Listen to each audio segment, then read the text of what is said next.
भाई लोग, किसी भी रिएक्शन का प्रोडक्ट निकालने के लिए तुम्हें हर टाइप के रिएक्शंस के प्रोडक्ट निकालने आने चाहिए। तो आओ शुरू करते हैं पहले टाइप से, जिसका नाम है कॉम्बिनेशन रिएक्शंस। पहला एग्जांपल लेते हैं मैग्नीशियम की बर्निंग, यानी कि मैग्नीशियम प्लस ऑक्सीजन। अब बन गया एरो। इसके बाद इसका प्रोडक्ट कैसे निकालेंगे, तो तुम्हें थोड़ा सा क्लास 9th का याद दिला दूँ, जिसमें तुम लोग ने कुछ भी नहीं पढ़ा कि मैग्नीशियम की वैलेंसी होती है +2, जो मैग्नीशियम के नीचे लिखेंगे।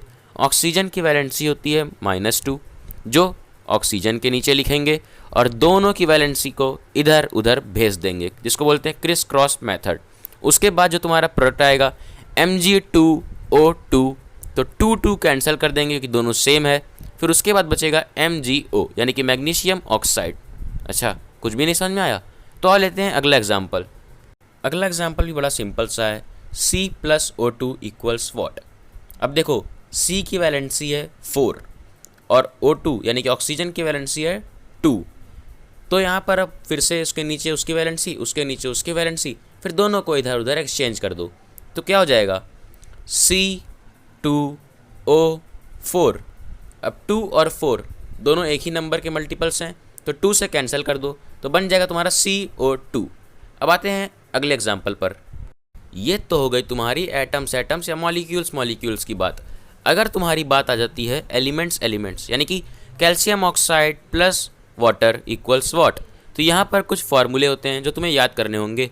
जो सिंपल सा फार्मूला है कि ये मेटल ऑक्साइड है कैल्शियम ऑक्साइड, क्योंकि कैल्शियम एक मेटल है, तो metal oxide plus water equals metal hydroxide.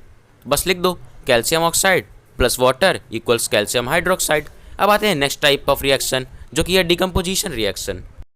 अब बताओ कि कैल्शियम कार्बोनेट को जब हम हीट करेंगे तो क्या बनेगा।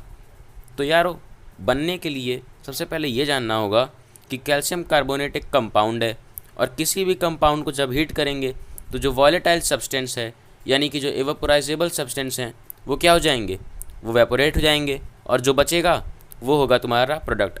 यानी कि कैल्शियम कार्बोनेट को जब हीट करेंगे तो इसमें गैस क्या है, कार्बन डाइऑक्साइड। तो कार्बन डाइऑक्साइड को अलग लिख दो, प्लस जो बचा, क्या बचा, कैल्शियम ऑक्साइड, वो लिख दो। हो गया तुम्हारा रिएक्शन। इसके बाद आते हैं सिल्वर क्लोराइड पर। अब सिल्वर क्लोराइड को जब हम डिकम्पोज करते हैं, ये कैसे डिकम्पोज होता है, सनलाइट की प्रेजेंस में। तो इसमें क्या गैस है, इसमें गैस है तुम्हारा क्लोरीन, और क्लोरीन कैसा होता है, हमेशा डाई एटमिक फॉर्म में। तो Cl2 लिख दिया, फिर बचा क्या, सिल्वर, उसे लिख दिया, बस फिर इसे बैलेंस कर लिया। अब आते हैं तुम्हारे नेक्स्ट टाइप ऑफ रिएक्शन पर, जिसका नाम है डिस्प्लेसमेंट रिएक्शन। नाम भी सिंपल और रिएक्शन भी सिंपल। एग्जाम्पल लेते हैं, iron plus copper sulphate equals what. अब यहाँ पर तुमको डिस्प्लेसमेंट रिएक्शन के प्रोडक्ट निकालना सबसे आसान है, क्योंकि तुम्हारे पास है रिएक्टिविटी सीरीज़, जो मैं तुम्हारे लिए लिख दे रहा हूँ, और उसके लिए एक निमोनिक्स है बहुत ही बढ़िया सा, जिससे तुम्हें रिएक्टिविटी सीरीज़ याद भी हो जाने वाली है। ये रही तुम्हारी रिएक्टिविटी सीरीज़। सबसे ऊपर वाले एलिमेंट है सबसे ज़्यादा रिएक्टिव, और up to down reactivity decrease होती है। तो ये देखो कि रिएक्टिविटी सीरीज़ में होता क्या है, जो ऊपर वाले एलिमेंट हैं वो नीचे वाले एलिमेंट को डिस्प्लेस कर सकते हैं, मगर नीचे वाले एलिमेंट ऊपर वाले एलिमेंट को डिस्प्लेस नहीं कर सकते हैं।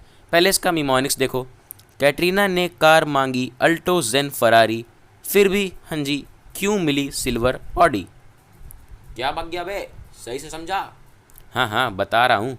तो इसका मतलब ये है कि के से कैटरीना और के से पोटेशियम, ने कार यानी कि Na से सोडियम और Ca से कैल्शियम, मांगी मैग्नीशियम, अल्टो से एल्यूमिनियम, Zn जिंक, फिर उसके बाद आता है फरारी से आयरन, फिर लेड से Pb, फिर भी, फिर हाइड्रोजन, फिर Cu से Q, फिर आता है तुम्हारा मरकरी से M से होता है, तो उसी तरह मिली, फिर सिल्वर, और फिर Au से ऑडी। अब कैटरीना से दिमाग हटाकर केमिस्ट्री पर लगाने पर तुम अपना पहला एग्जाम्पल करके दिखाओ, जिसमें दिया है कि iron plus copper sulphate equals what. बस कुछ नहीं करना है यार, रिएक्टिविटी सीरीज़ देखो और बता दो। रिएक्टिविटी सीरीज़ में आयरन कॉपर से ऊपर है, यानी कि आयरन कॉपर से ज़्यादा रिएक्टिव है, और आयरन कॉपर से ज़्यादा रिएक्टिव है तो वो कॉपर को डिस्प्लेस कर देगा। बस CuSO4 से कॉपर को मारी एक लात आयरन ने और उसकी जगह ले ली, तो बनता है तुम्हारा FeSO4 प्लस Cu। इसी तरीके का सिमिलरली तुम्हारा अगला एग्जाम्पल है प्लस जिंक सल्फेट। अब यहाँ पर तुम बोलोगे कि जिंक के जगह पर कॉपर उठा के रख दो, हो गया, पर ऐसा नहीं, तुम्हें रिएक्टिविटी सीरीज हर बार ध्यान में रखनी होगी, और मैंने तो ट्रिक भी बता दी याद करने की, उससे याद भी कर लो। अब उसके बाद देखो यहाँ पर कि जिंक तुम्हारा कॉपर से ज़्यादा रिएक्टिव है, तो यहाँ पर कोई रिएक्शन होगा ही नहीं, क्योंकि तुम्हारा रिएक्टिविटी सीरीज के हिसाब से ये रिएक्शन है, तो यहाँ पर कोई रिएक्शन नहीं होगा, और रिएक्टेंट के इक्वल ही प्रोडक्ट वैसा ही रहेगा। ऐसे कई बार एग्जाम्स बच्चों को कंफ्यूज करने के लिए आ जाता है। आते हैं तुम्हारे सबसे आसान type of reaction, double displacement reaction, जिसमें सिर्फ आयंस का एक्सचेंज हो जाता है एक दूसरे में। जैसे कि एग्जांपल ले लो, sodium sulphate plus barium chloride equals what. अब यहाँ पर देखो, मेटल पहले क्या है, मेटल यहाँ पर सोडियम है और बेरियम है, और तो आयंस क्या बचे, सल्फेट और क्लोराइड, ये तुम्हारे आयंस हैं। कैटायंस और एनायंस की लिस्ट में नीचे PDF दे दूंगा, उसमें देख लेना। तो सल्फेट और क्लोराइड, अब इन दोनों का एक्सचेंज कर दो, वही तुम्हारी क्रिस क्रॉस टेक्निक, और बन गया तुम्हारा बेरियम सल्फेट और सोडियम क्लोराइड। अब इसके बाद है तुम्हारा हाइड्रोकार्बन, यानी कि हाइड्रोजन और कार्बन से बना कंपाउंड। अब ये जब +O2 यानी कि जब बर्न होता है तो बनता है सिर्फ वाटर और कार्बन डाइऑक्साइड। अब इसे बैलेंस कर लो, और अगर कोई ट्रिक छूट गई हो तो उसे कमेंट बॉक्स में पूछ लो।